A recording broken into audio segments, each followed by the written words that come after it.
বহুদিন পরে রাজবাড়ির বাইরে পা রেখে বেশ ভালোই লাগছে, কিন্তু আমি দেখতে চাই আমার রাজ্যের রাজ্যবাসী সকলে কেমন আছে। একেই বলে মহারাজ মাটির টান।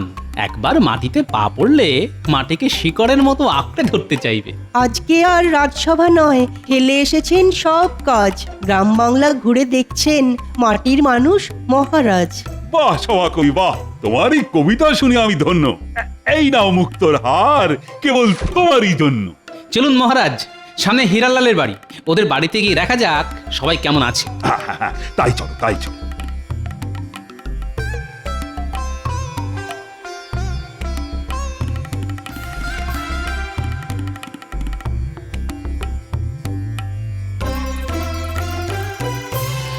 কি হীরালাল, কেমন আছো?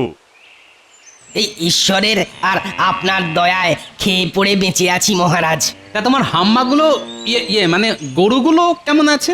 ওরা বেশ ভালোই আছে মহারাজ। মাঝখানে ওই একটা বাছুরের পায়ে যন্ত্রণা উঠেছিল, কিন্তু এখন বেশ সুস্থই আছে। সব গরুই ভালো দুধের যোগান দিচ্ছে।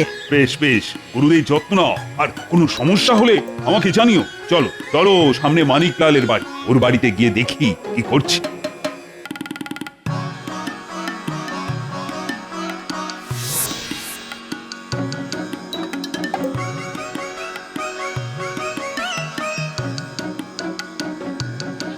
কি খবর মানিকলাল? ও মহারাজ, আপনি কি সৌভাগ্য, আপনি আমার বাড়িতে এসেছেন, তাও আবার সপার্শ্বদ। কই গো মিনুর মা কোথায় গেলে গো? আরে অত ডাকাডাকির কিছু নেই, আমি একটু ওই রাজ্য পরিদর্শনে বেরিয়েছি, দেখি কে কেমন আছে। আমরা সবাই ভালো আছি মহারাজ। এই সংসার আর ছাগলদের নিয়ে ভালোই কেটে যাচ্ছে। মহারাজ, আপনি বাইরে দাঁড়িয়ে আছেন কেন? ভিতরে আসুন। না না না না, আজ নয়, আজ নয়, আজ অনেকের বাড়িতে যেতে হবে, পরে কোনো একদিন হবে। গেলে মহারাজ ভালোই হতো, হয়তো হালকা করে পেট পুজোটাও হয়ে যেত। হ্যাংলামুটা বন্ধ কর গোপাল, চলি হে মানিকলাল, পরে একদিন আসবো। আচ্ছা, মন্ত্রীকে তো দেখছি না। মহারাজ, ওই মন্ত্রী মশাই তো ধীরে ধীরে হেঁটে আসছেন কচ্ছপের মতো, ওই পিছনে। যাই হোক, আমাদের রাজ্যে সবাই বেশ কিন্তু সুখে শান্তিতেই আছে। হ্যাঁ, ঠিকই বলেছেন রাজপণ্ডিত মশাই। আচ্ছা ঠিক আছে, ঠিক আছে। তাহলে ওই কথাই রইল, আজকে মাঝরাতে দেখা হবে আপনার সাথে। হ্যাঁ ঠিক আছে, ঠিক আছে, এখন তোরা আয়।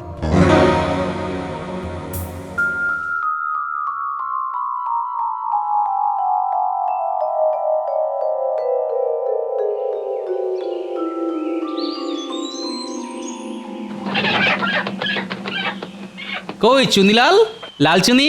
একি মহারাজ, আপনি কি সৌভাগ্য! আসুন আসুন আসুন, ভেতরে এসে বসুন। না না, আমি তো আজকে বসতে আসিনি চুনি। তা তোমার কাজকর্ম, সংসার এসব কেমন চলছে? কোনো সমস্যা নেই তো? না, তেমন কোনো সমস্যা কিছুই নেই, সবই ঈশ্বরের দয়ায় কুশল মঙ্গলই আছে। বাহ বাহ, বেশ বেশ, কোনো সমস্যায় পড়লে আমাকে জানিও কিন্তু। মহারাজ কৃষ্ণচন্দ্র কোনো সাধারণ মহারাজ নন, তিনি হলেন প্রজাদরদি রাজা।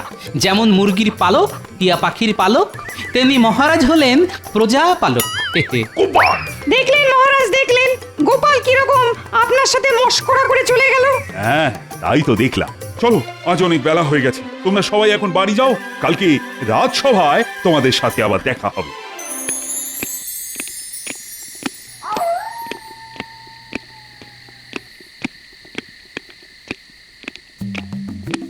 ওহ, তোরা দেখছি চলে এসেছিস।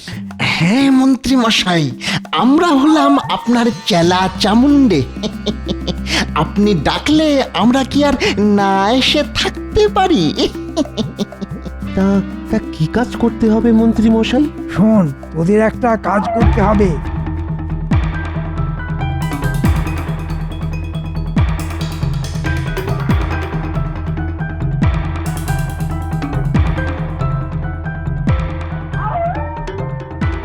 এটা দিয়েই হবে আসল কাজ। আমি সব ব্যবস্থা করে রেখেছি, তোদের শুধু বাকি কাজটা করতে হবে। আমাদের এই কাজের গুপ্ত শব্দ হলো হিরে, চুনি, মানিক।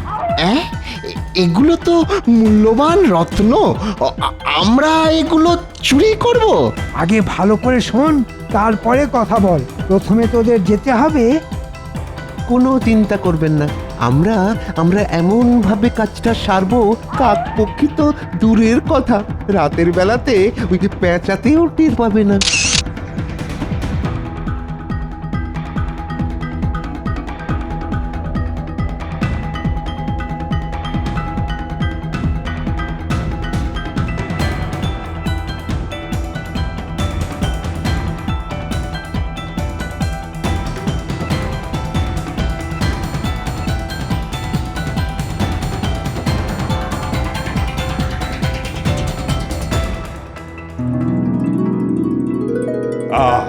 সভাসদগণ, কালকে এটা দেখে আমি বেশ খুশি হয়েছি যে আমার রাজ্যে অধিকাংশ প্রজাই বেশ সুখে শান্তিতে দিন যাপন করছে। সে তো করবেই মহারাজ, সবই আপনার পালকের গুণ। গোপাল, আবার মস্করা শুরু করেছো তো? আমার কিন্তু মাথা গরম হয়ে যাচ্ছে। গোপালের টেকো মাথায় সব সময় দুষ্টু বুদ্ধি। দিন না মহারাজ গোপালের টাকটা ফাটিয়ে। মহারাজ, মহারাজ আমার সর্বনাশ হয়ে গেছে, মহারাজ সর্বনাশ হয়ে গেছে। হুম, এবার মহারাজ বুঝবে খেলা। কি হয়েছে হিরালাল? মহারাজ, রাতারাতি আমার 40টা গরু উধাও হয়ে গেছে মহারাজ। একটা নয়, দুটো নয়, একেবারে 40টা। বাহ, তার মানে চোর বেশ সাহসী চোর। 40টা গরু রাতারাতি নিয়ে পালানো তো আর মুখের কথা নয়। আচ্ছা হীরালাল, এতগুলো গরু তোমার গোয়াল থেকে চলে গেল, তুমি কোনো আওয়াজ পাওনি? না, তা তো পাইনি। অদ্ভুত ব্যাপার, কেমন একটা রহস্যের গন্ধ পাচ্ছি। সে যাই রহস্য হোক না কেন, সেটাকে উদ্ঘাটন তো করতেই হবে। আমি ভেবে দেখছি কি করা যায়। তুমি এখন বাড়ি যাও হিরালাল, বাড়ি যাও। এই কালকে আমার রাজ্যে কোনো সমস্যাই ছিল না, আর আজকে হঠাৎ করে সমস্যা চলে এলো। গ্রহ নক্ষত্র তো আর থেমে থাকার পাত্র নয়, ওরা বন বন করে ঘুরছে, তার সাথে মানুষের ভাগ্যের চাকাও ঘুরছে। আমার চাকা এবার গড় গড় করে এগোবে, সেটা বেশ বুঝতে পারছি। ঠিক আছে, ঠিক আছে, আজ রাজসভা এখানেই মুলতুবি করা হলো। আর সেনাপতি, তুমি তো খোঁজ খবর না, ওই হিরালালের 40টা গরু গেল কোথায়? যথাজ্ঞা মহারাজ। ভেবে ভেবে আমি মাথা চুল ছিঁড়ে ফেলছি, কিন্তু কোনো কুল কিনারাই খুঁজে পেলাম না। সেনাপতি, ও সেনাপতি, কালকে যে হিরালালের 40টা গরু হাওয়া হয়ে গেল, তার কোনো হদিশ পেলে? না মহারাজ, আমি এখনো চেষ্টা চালিয়ে যাচ্ছি, কিন্তু কোনো খোঁজই পাইনি। তো সব হাম্মকের দল। ওদিকে যে রাজ্যবাসীরা বিপদে পড়ে না খেতে পেয়ে মরছে, সে খেয়াল আছে তোমার? হায় হায় হায়, আমার সর্বনাশ হয়ে গেল। মানিকলাল, তোমার আবার কি হলো? আমার ছাগলগুলোকে কে রাতারাতি নিয়ে চলে গেছে। হ্যাঁ, কে নিয়ে চলে গেছে? আমি জানি না মহারাজ, কে আমার এত বড় সর্বনাশ করলো। আপনি কিছু একটা করুন। একের পর এক সর্বনেশে কাণ্ড ঘটেই চলেছে। মহারাজ, মহারাজ, আপনি কিছু একটা করুন। কেউ কিচ্ছু করতে পারবে না। আমার চাল সবাই বেসামাল। মহারাজ, আজ সকালে এমনিতেই ঘুম থেকে উঠতে দেরি হয়ে গেছে, তারপর উঠে দেখি এই কাণ্ড।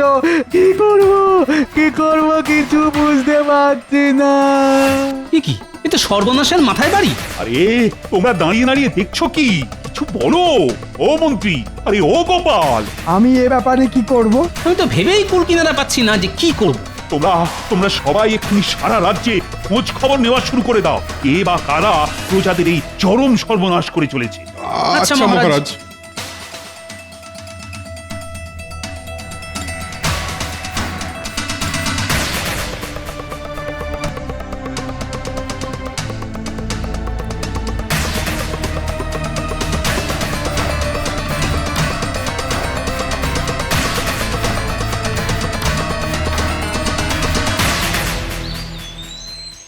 কেলে পচা, আরে কেলে পচা। ও কে রে? ও গোপাল দাদা, বলো তা হঠাৎ তুমি আমার বাড়িতে? ঘরে চল, সব বলছি।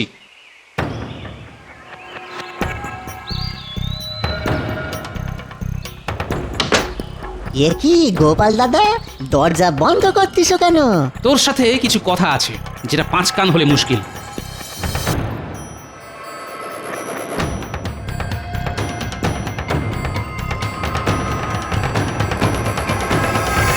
এ মা সি সি সি, এসব কি বলতিস গোপাল দাদা? তোমার কথা মতো আমি চুরি সামারি অপহরণ এসব বাজে কাজ একদম বন্ধ করে দিয়েছি, এই বিশ্বাস করো তুমি।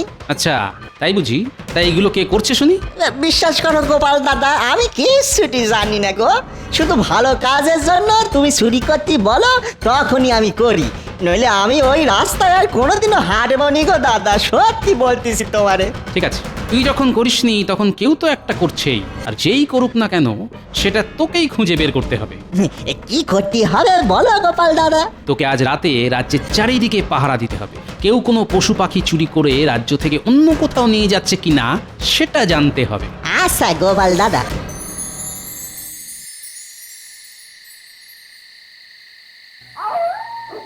ধুর ধুর, যেদিকে তাকাই কিছুই নেই।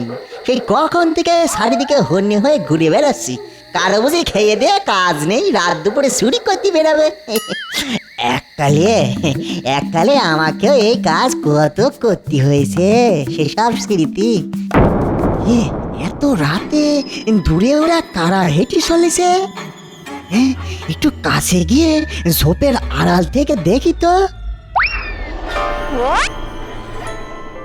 ব্যাস, আমাদের হীরা চুনি মানিকের কাজ শেষ।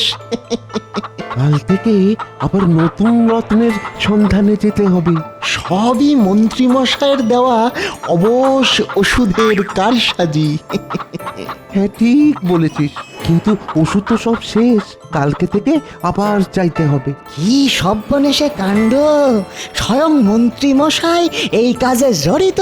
না, খুব শিগগিরই ব্যাপারটা গোপাল দাদারে গিয়ে জানাতে হবে।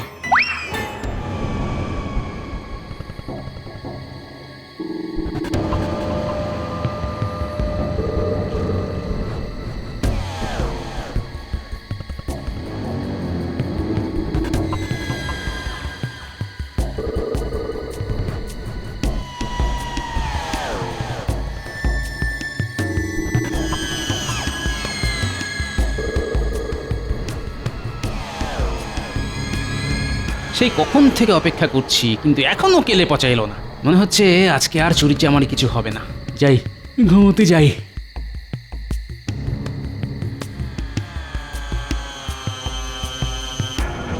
দেখি কেলে পচা না? হ্যাঁ তাই তো।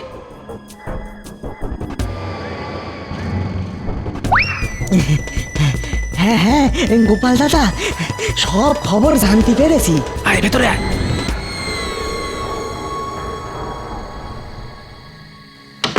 বল গোপাল দাদা, এইসব চুরি করেছে ওই বটা আর ঘটা, আর কাজটা করাচ্ছেন ওই কৃষ্ণনগরের মন্ত্রী মশাই স্বয়ং।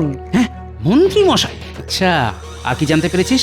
আর কি, ও অবশ অবশ বলছিল, ঠিক বুঝতে পারিনি গো গোপাল দাদা। অবশ? সেটা আবার কি? আচ্ছা আচ্ছা ঠিক আছে, তুই তোর কাজ করেছিস। আর হ্যাঁ, তুই যে সব দেখেছিস আর আমাকে বলেছিস, এই ব্যাপারটা যেন কেউ জানতে না পারে।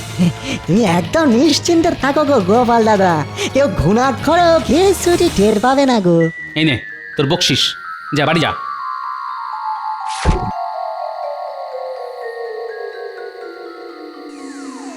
মন্ত্রী মশাই, আমি জানি আপনি অনেক পাকা মাথার খেলোয়াড়, কিন্তু এবার শুরু হবে আমার খেলা। আমি গোপাল হলাম দাবার চালে ঘোড়ার আড়াই প্যাঁচ, যে চাল মন্ত্রীর চালও সম্ভব নয়। একের পর এক চুরি হয়ে চলেছে, কিন্তু কারো কোনো হুঁশ জ্ঞান নেই। তোমরা সবাই এক একটা অকর্মার ঢেঁকি। সর্বনাশ হয়ে গেছে মহারাজ, সর্বনাশ হয়ে গেছে। আমার সব মুরগি রাতারাতি উধাও হয়ে গেছে মহারাজ। হ্যাঁ, সে কি তোমারও? হায় রে হায়, আমার স্বপ্নের রাজ্যে এ কি দুর্দশা নেমে এলো। মহারাজ, আমার মনে হচ্ছে আপনার বৃহস্পতি শনি মঙ্গল এক গতিতে ঘূর্ণিপাক খাচ্ছে, তাই এই অবস্থা। আমার কি হবে মহারাজ? আমার ছোট ছোট মুরগির চানাগুলো কোথায় চলে গেল মহারাজ? কি গোপাল, তুমি কিছু বলো? তুমি তো এত বিচক্ষণ বুদ্ধিমান প্রজা, তোমার তো এই রাজ্যের বিপদের সময় সকলের পাশে দাঁড়ানো উচিত। আমি নিজেই তো বিপদের মধ্যে ডুবে আছি, আমি কি লোকেদের পাশে দাঁড়াবো? তোমার আবার কিসের বিপদ? আর বলবেন না মহারাজ, আমরা এক দুঃসম্পর্কের আত্মীয় আজ সকালে আমাকে একটা গরু দিয়ে বলল, গোপাল আমি কয়েকদিনের জন্য তীর্থযাত্রা যাচ্ছি, তুমি এই কয়েকদিন ওকে লালন পালন করো। হ্যাঁ, তোমার আবার কোন সুসম্পর্কের আত্মীয় গোপাল? আমার শ্বশুরের বড় মেয়ের দাদার ভগ্নিপতির মামার বোনের ছেলে। কি কি কি বললে? তোমার শ্বশুরের বড় মেয়ে? তারপর তারপর আমার তো ভয় হচ্ছে যদি রাতের বেলা ওই গরুটাও কি ওরকম ভাবে নিয়ে চলে যায়, তখন তো চিরের 22 ফের হয়ে যাবে মহারাজ। আমার গরুর জন্য সুরক্ষার ব্যবস্থা করুন। এই গরু বিদেশি গরু মহারাজ, একদিনে 20 সের দুধ দেয়। চুরি হলে সর্বনাশ হয়ে যাবে। কেন তুমি নিজে গরু পাহারা দেবে? আপনারা তো জানেন আমার কাজের মধ্যে 2, খাই আর শুই, আর একবার শুলে ঘুমিয়ে মরা। চুনিলাল, তুমি এখন এসো। আমি যত তাড়াতাড়ি সম্ভব তোমার সমস্যার সমাধান করার চেষ্টা করব। আচ্ছা মহারাজ। ওহ, সেনাপতির দ্বারা তো কিছুই হলো না, আবার গোপাল নিজেই এখন বিপদের মধ্যে। উফ, এখন এখন কি আমার পাশে কেউ নেই যে এই প্রজাদের দুর্দিনে আমার কাজে আসবে? মহারাজ, যদি আপনি অভয় দেন তাহলে আমি একবার খোঁজ খবর নিয়ে দেখতে পারি কে বা কারা এই কাজ করছে। আচ্ছা মন্ত্রী, তাই দেখো যত তাড়াতাড়ি সম্ভব এর সমাধান চাই। আমি যে প্রজাদের কষ্ট কিছুতেই মেনে নেব না। যথা আজ্ঞা মহারাজ। বাবা, এটা দেখছি ডাকাতকে দিল সেপাইয়ের কাজ। নে বাবা নে, তোর জন্য যথেষ্ট খাবারের বন্দোবস্ত করে দিয়েছি। এবার আমাকে চোর ধরার বন্দোবস্ত করতে হবে।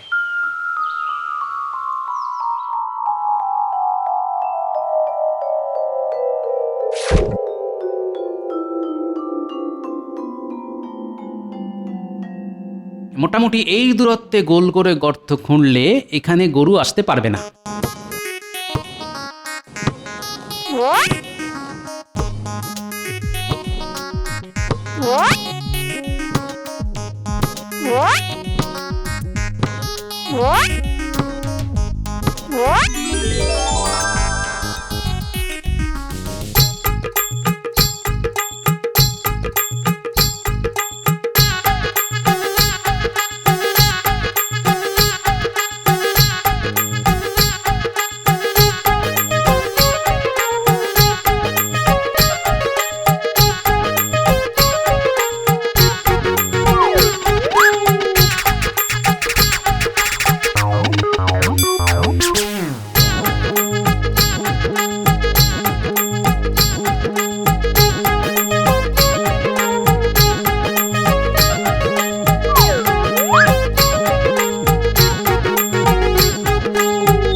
গর্তে গোবর ভরা হয়ে গেছে, এবার শুধু উপরে শুকনো মাটি ছড়িয়ে দিতে হবে, তাহলেই কেল্লা ফতে।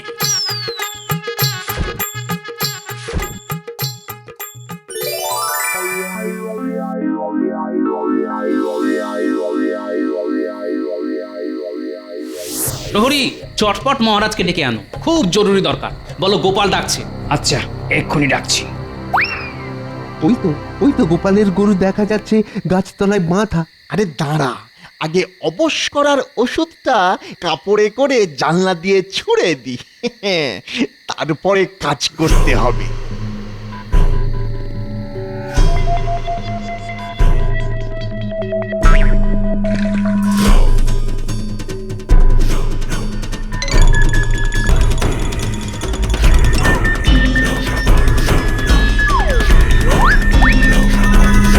চল এবার চট করে গরুটাকে নিয়ে যাই। হ্যাঁ চল।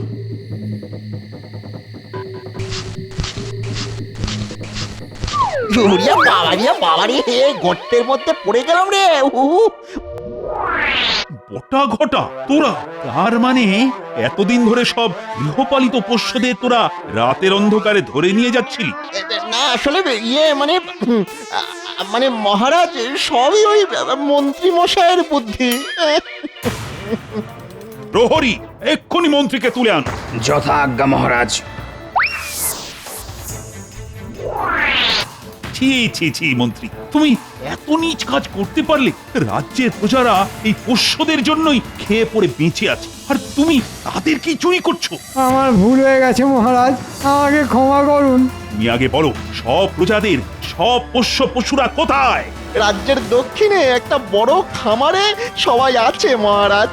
যাও প্রহরী, যাও, তুমি এক্ষুনি সব পশুদের উদ্ধার করে প্রজাদেরকে ফিরিয়ে দেওয়ার ব্যবস্থা করো। আচ্ছা মন্ত্রীমশাই, সবই যখন জানা গেল, এখন অবশ্যের ব্যাপারটাও জানিয়ে দিন। মন্ত্রী বলো। আগে মানে একটা অজ্ঞান করা রাসায়নিক ব্যবহার করেছিলাম মহারাজ। তাহলে বেশ কয়েক ঘন্টা অজ্ঞান হয়ে থাকবে আর কেউ কিছুই বুঝতে পারবে না। কই কই দেখি ওষুধটা।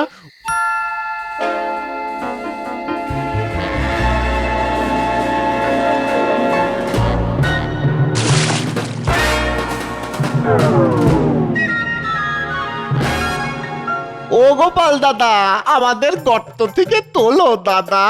আর কতক্ষণ গোবরের কবরে থাকবো ও গোপাল দাদা? ওই তো মন্ত্রীর জ্ঞান ফিরলেই তোদের তুলে দেবে। আচ্ছা গোপাল, তোমার এই দুঃসম্পর্কের আত্মীয়টা কে? আমি কিন্তু অনেক ভাবলাম, কিন্তু এখনো বুঝতে পারলাম। এটা তো আমারই গরু, মন্ত্রী আর বটা ঘটাকে ধরার জন্য কিনেছিলাম। কিন্তু তুমি যে বললে তোমার শ্বশুরের বড় মেয়ের দাদার ভগ্নিপতির মামার বোনের ছেলে। হ্যাঁ ঠিকই তো বলেছি। আমার শ্বশুরের বড় মেয়ে আমার গিন্নি, আমার গিন্নির দাদা আমার শ্যালক, আমার শ্যালকের ভগ্নিপতি আমি, আর আমার মামার বোন আমার মা, আমার মায়ের ছেলে আমি। তার মানে কি দাঁড়ালো মহারাজ, আমারই গরু, তাই না? হ্যাঁ নয় হ্যাঁ। গোপাল তুমি পারো বটে।